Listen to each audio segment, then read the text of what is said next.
नमस्कार बंधुरा उराकू चैनेले आपनादेरके आबार स्वागत जानाई। आज के आमरा सान्दाकफु फालुट ट्रेकेर अंतिम पर्व निये आपनादेर सामने हाजिर हयेछि। गतकाल आमरा आल थेके फालुटे एसे पौंछेछिलाम सन्ध्याबेला। आज भोर भोर बेरिये पड़ेछि आमरा फालुट टपेर उद्देश्ये। एखन घड़िते बाजे 5टा 37।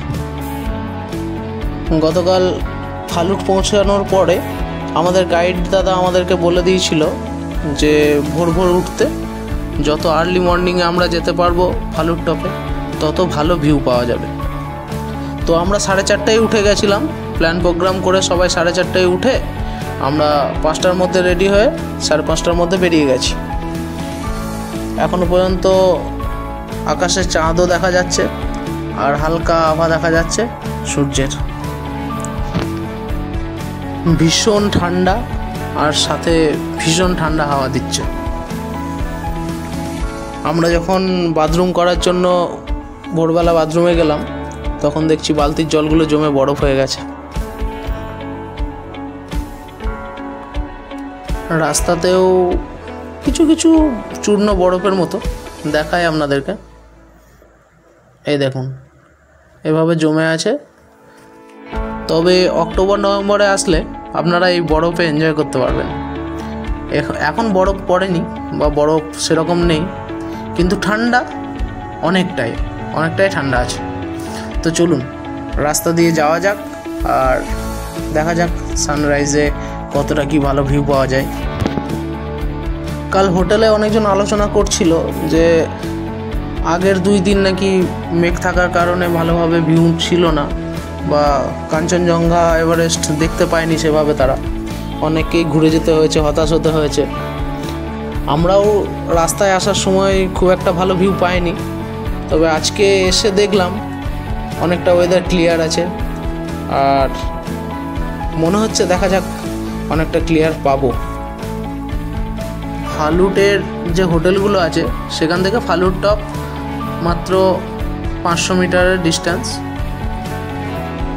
কিন্তু খুব চড়াই। এই দেখুন কাঞ্চনজঙ্ঘার প্রথম রূপ। আশা করি আরও ভালোভাবে দেখাতে পারবো, আরও এগিয়ে যাই। দেখুন আকাশে এখনও চাঁদ দেখা যাচ্ছে, সেই সাথে সূর্যও উঠছে। আর এই দেখুন কাঞ্চনজঙ্ঘা, সূর্যের আভা এসে কাঞ্চনজঙ্ঘার উপরে পড়েছে।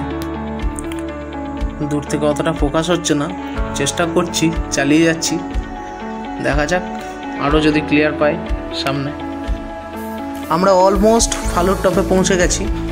ওই যে লোকগুলো দেখছেন হাতে গোনা 4-5 জন এসছে, এরপরেও আরও আসবে। আমরাও এবার পৌঁছে গেছি। রাস্তা খুব সুন্দর, কিন্তু ভীষণ হাওয়া আর ভীষণ ঠান্ডা।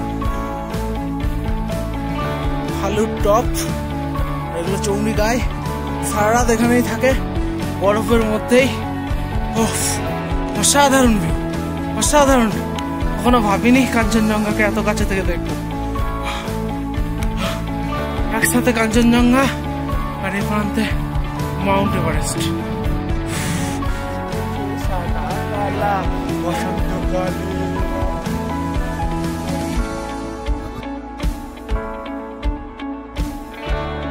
হাত মারালেই কাঞ্চনজঙ্ঘা।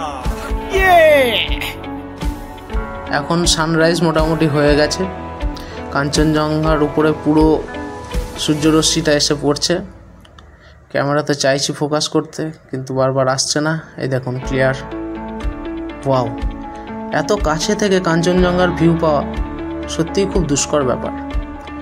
তাই যদি খুব কাছে থেকে কাঞ্চনজঙ্ঘাকে দেখতে চান, উপভোগ করতে চান এই দৃশ্য, তাহলে অবশ্যই ফালুট আসুন আর ফালুট টপ থেকে কাঞ্চনজঙ্ঘা এবং এভারেস্ট দুটোকে একসাথে দেখুন। একসাথে দুটোকে দেখতে পাওয়া সত্যিই ভাগ্যের ব্যাপার। আপনারা যেটা এতদিন বইয়ের পাতায় পড়ে এসছেন সেগুলোকে চাক্ষুষ করতে অবশ্যই ফালুট আসুন।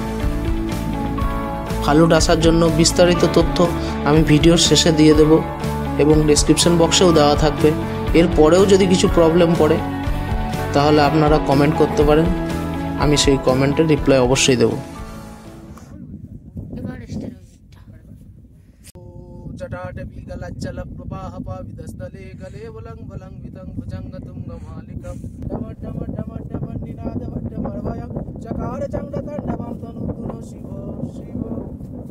जटाकटाः संभ्रम भमन्निलिङ्ग निर्जरी विलोल बीजी वल्लरी विराजमान मूर्धनि धग धग धग चल ललाट पट्ट पावके किशोर चंद्रशेखरे रति प्रदीक्षण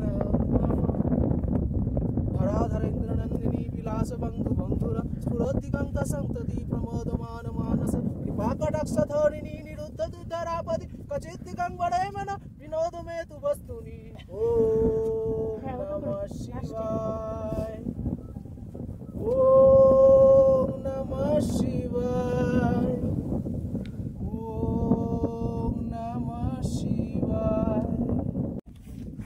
এত সুন্দর একটা মুহূর্ত, সেটা কি ছাড়া যায় বলুন? তাই একটু চেষ্টা করে দেখলাম শিব তাণ্ডব স্তোত্রম কতটা কি পারি। কেমন লাগলো জানাবেন কমেন্টে। দল বলে গেছি আনন্দ করবো না, এটা হয়?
যতটা পারলাম নিজেদেরকে নিগড়ে নিয়ে আবার ফালুর টপ থেকে নিচে ফেরার পালা। এবার আমরা ফালুর টপ থেকে হোটেলে গিয়ে একটু ব্রেকফাস্ট সেরে নিয়ে আজকে আমরা গোড় খেতে নেমে যাব।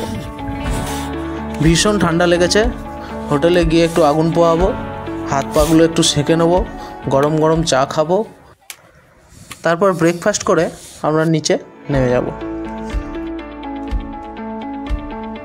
আমরা ব্রেকফাস্ট সেরে হোটেল থেকে যখন বেরোলাম তখন ঘড়িতে 9:05 বাজে।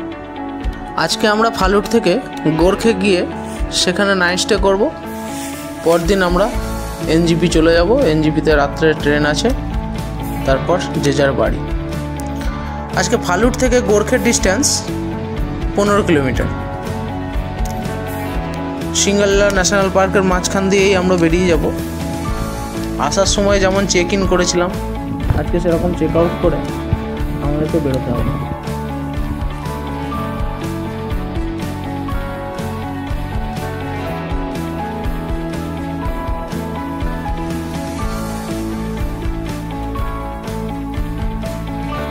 ফালুট থেকে গোর্খের রাস্তাটা খুব সুন্দর, নামার সময় খুব ভালো লাগবে। সব রডোডেনড্রন গাছের জঙ্গলে ভর্তি। আপনারা যদি এপ্রিল মে মাসে আসেন, এই রডোডেনড্রনগুলো ফুলে ফুলে ভর্তি হয়ে থাকবে। সেই ভিউটাও আপনারা এনজয় করতে পারেন, অথবা অক্টোবর নভেম্বর মাসে এসে বরফটাকেও এনজয় করতে পারেন। আর আমরা এসেছিলাম তো সিজনে, তাই সব কিছুর রেট অনেকটাই বেশি ছিল। আপনারা সিজনেও আসতে পারেন, অফ সিজনেও আসতে পারেন। এই ট্রেকে কেমন কি খরচ খরচা হবে সেটা আমি ভিডিওর শেষে দিয়ে দেবো, সেই সাথে ডেসক্রিপশন বক্সেও দেওয়া থাকবে, আপনারা দেখে নিতে পারেন।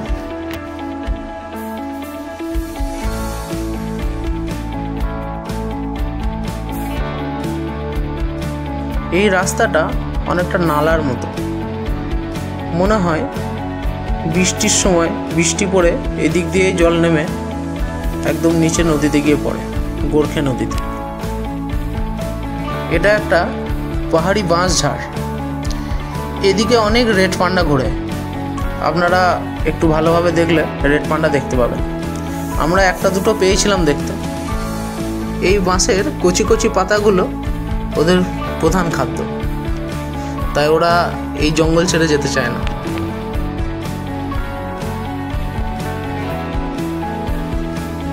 তবে রেড পান্ডা দেখতে গেলে কোনো রকম আদার্স সাউন্ড করলে হবে না। চিৎকার চেঁচামেচি বা ফোনে গান চালালাম, স্পিকারে গান চালালাম, এসব করে রাস্তায় গেলে হবে না। চুপচাপ ন্যাচারাল সাউন্ডে যেতে হবে। তাছাড়া মানুষের আওয়াজ শুনলে ওরা একটু গভীর জঙ্গলের দিকে চলে যায়। এই রুটে যত দূরই আসছি ততই যেন অ্যাডভেঞ্চার বেড়েই যাচ্ছে। কত ধরনের রাস্তা পেলাম এতটুকুর মধ্যে। প্রথমে জঙ্গলের ভিতর দিয়ে এলাম, তারপরে নালার মধ্যে দিয়ে এলাম, তারপর বাঁশ ঝাড়ের মধ্যে দিয়ে। জানি না সামনে আরও কি আছে, তবে রাস্তাটাও সত্যি খুব ভালো লাগবে, খুব ভালো লাগবে। আমাদের বিয়ে বাড়িতে যেগুলো দিয়ে সাজানো হয় সেগুলো দেখেছেন, এখানে ফ্রিতেই পাওয়া যায়। কত ফার্ন গাছ বড় বড়। মোটামুটি 8-9 কিলোমিটার আসার পরে এরকম একটু ভালো রাস্তা পেলাম, যেটা দেখে মনে হচ্ছে মানুষ চলাচল ভালোই হয়। আসলে নিচে যে গ্রামগুলো আছে তার মধ্যে গোর্খে, যেটা আপনারা ক্যামেরার সামনে দেখছেন, ওই গ্রাম থেকে অনেকে জ্বালানি সংগ্রহের জন্য এদিকে আসে। এই জঙ্গলের কিছু ডালপালা কেটে নিয়ে যায়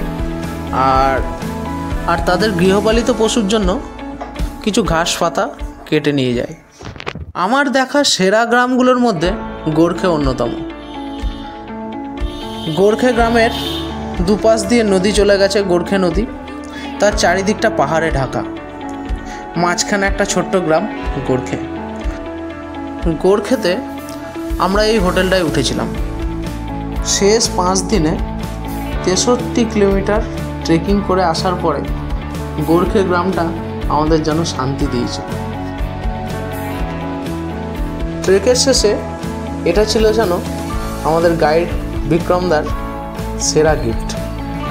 এই গ্রামটা সত্যিই খুব পছন্দ হয়েছে। পরদিন সকালে গোর্খে থেকে 3 কিলোমিটার ট্রেক করে বারিং বলে একটা জায়গা আছে, সেখান থেকে আমরা গাড়ি ধরে এনজিপির উদ্দেশ্যে রওনা দিলাম।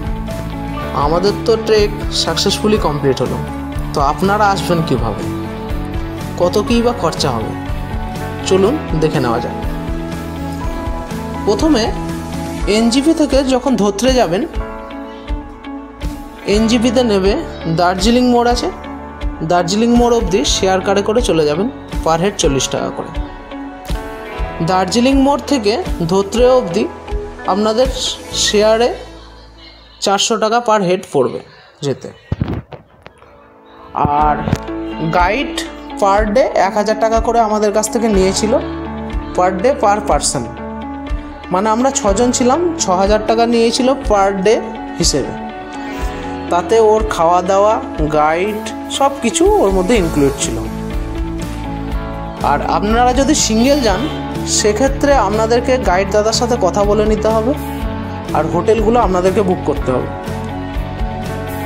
আপনারা হোটেল 500 থেকে 700 টাকার মধ্যেও পেয়ে যাবেন, তবে অফ সিজনে পাবেন, পিক সিজনে পাবেন না। আমার মতো বলে পিক সিজনে গেলে অবশ্যই আগে থেকে বুক করে যাবেন। গাইড দাদার নাম্বার ডেসক্রিপশন বক্সে দেওয়া থাকলো, তাকে ফোন করে অবশ্যই যাবেন। তাই ফালুট ট্রেকের জন্য সবার প্রথমে যেটা আপনাকে করতে হবে, একটা গাইড ধরে নিন। সেটা আমার দেওয়া ডেসক্রিপশন বক্সের নাম্বার দেখে অথবা অন্য কারোর ব্লগ থেকেও যদি পান, বা আপনার বন্ধু বান্ধব যদি কেউ দেয়, আপনি যা হোক করে একটা গাইড দাদাকে ধরুন, তাকে ফোন করুন, আগে থেকে সব কিছু জেনে অ্যারেঞ্জ করে নিন। আর তারও আগে আপনাদেরকে ট্রেনের টিকিটটা করে নিতে হবে। আমার মতে বলে গ্রুপে যান, অল্প খরচায় হবে। আর যদি কাপেলে যেতে চান সেটাও করতে পারেন, তাতে একটু খরচা বেশি হতে পারে। তো বন্ধুরা, আজকের ভিডিও এইটুকুই। দেখা হবে আবার নেক্সট ভিডিওতে। আবারও কোনো ট্যুর কিংবা ট্রেকের ডিটেলস নিয়ে আপনাদের সামনে হাজির হব। আমি সুভাষ, সঙ্গে পিয়ালি। ভালো থাকুন, সুস্থ থাকুন, দেখতে থাকুন উড়াকু।